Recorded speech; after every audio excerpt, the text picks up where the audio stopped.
Guten Tagen. Vi vil fortælle lidt om de grundlæggende elementer med plane bølger. Som I kan se på den her tegning, så har vi en symmetrisk bølge, som løber i et konsonant forløb.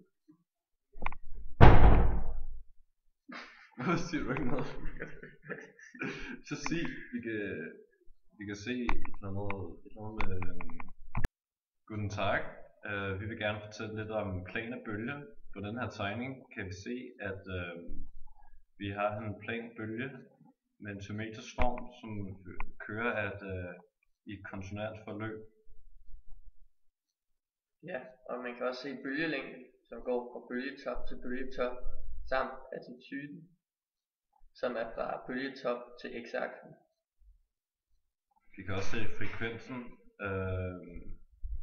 som vi kan måle ud fra bølger per tidsenhed.